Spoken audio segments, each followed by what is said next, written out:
Today, we're diving into one of the oldest intellectual fights in Western history. Seriously, it's a battle for the very soul of society, and it was declared over 2,000 years ago by the philosopher Plato.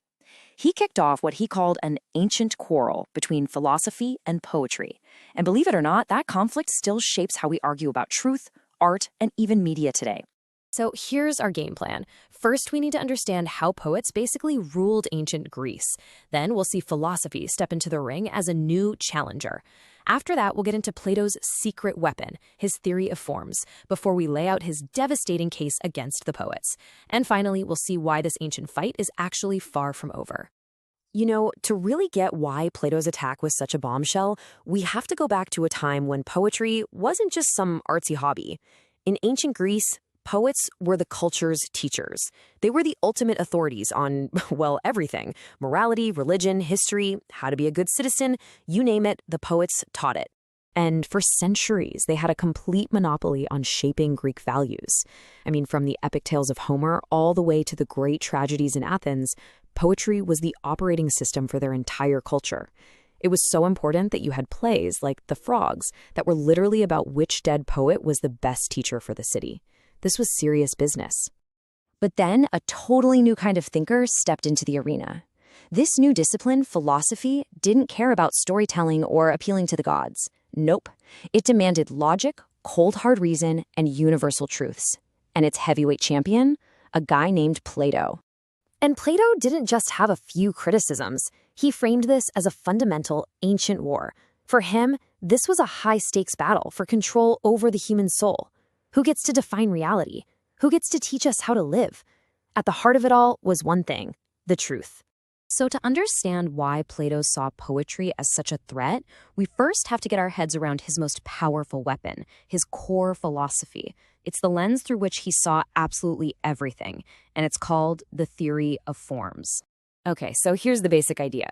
The world that we see and touch every day, the physical world, Plato says that's not the real world. It's more like a shadow, a cheap, flickering copy. The actual reality, he believed, exists on a higher, non-physical plane, a world of perfect, eternal, unchanging ideas that he called the forms. Let's break that down. Our physical world is full of particular things, right? Like a specific chair you might be sitting in. It's imperfect. Maybe it has a scratch. We perceive it with our senses. But for Plato, the true reality is the single, perfect, universal idea of chair, the form of chairness itself. And you can't see that form with your eyes. You can only grasp it with your mind through reason. And Plato has this brilliant allegory to explain this, the myth of the cave. He says, imagine a group of prisoners chained up in a cave their whole lives, facing a wall. All they ever see are shadows cast on that wall. So naturally, they believe the shadows are reality. The philosopher is like a prisoner who breaks free, climbs out of the cave, and sees the real world, the world of forms in the sunlight for the very first time. The job of philosophy, then, is to drag us all out of the cave and into the light of real knowledge. Okay, so now that we have Plato's worldview, this sharp line between the fake sensory world and the real world of forms, he's ready to launch his full-scale assault. He levels 3 major charges against the poets. First, he says poets are liars, flat out. They show gods and heroes as being petty, deceitful, and flawed, which is a dangerous falsehood. Second, he argues poetry is corrupting because it whips up our lower emotions, pity, fear, grief, instead of engaging our higher rational mind. And third, he says it's a threat to his ideal society because it celebrates complex, messy characters instead of citizens who just do one specialized job and stick to it. But his most devastating argument, the one that really ties all of this together, is that art is, by its very nature, just a copy of a copy. It takes us further and further away from the real truth of the forms. He explains this with this simple but kind of genius analogy of 3 beds. Okay, so first you have the form of the bed. This is the one perfect, eternal idea of bed created by God. That's the ultimate truth. Then you have a carpenter who builds a physical bed. That bed is just one imperfect copy of the true form. And finally, you have an artist or a poet who creates an image of that physical bed. Their painting or poem is just a copy of the carpenter's copy. So there it is, 3 times removed from reality. That's the knockout blow. For Plato, the artist's work isn't just flawed or inaccurate. It's a dangerous illusion. It's a phantom that actively tricks us and pulls us away from the real philosophical journey toward truth. And Plato's conclusion from all this is, well, it's pretty shocking. He doesn't just want to censor poetry. He wants the poets banished from his ideal state. He says we should honor them, put a crown on their head, and then politely, but firmly, escort them to the city limits. Why? Because their art, as beautiful as it seems, is a fundamental danger to justice and truth. But here's the thing. The quarrel didn't just end there.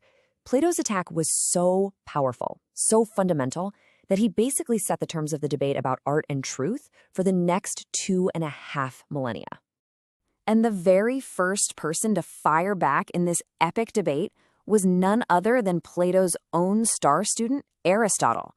He took his teacher's arguments head on and built one of the most powerful defenses of poetry and art ever written. But that's a story for another time. The point is, Plato's questions are still our questions. Every time we argue about whether a violent movie can make people violent or whether a song should be censored, we're echoing Plato. When we debate about fake news and the power of emotional appeals over rational facts, yep, we are still fighting Plato's ancient quarrel. We're still looking for the answers. Which leaves us with this final thought. Plato saw it as a showdown between the artist and the philosopher for the soul of our society. Today, the players have changed. Is it the artist, the scientist, the influencer, the journalist? Who gets to shape our values now? The ancient quarrel, it turns out, is anything but ancient.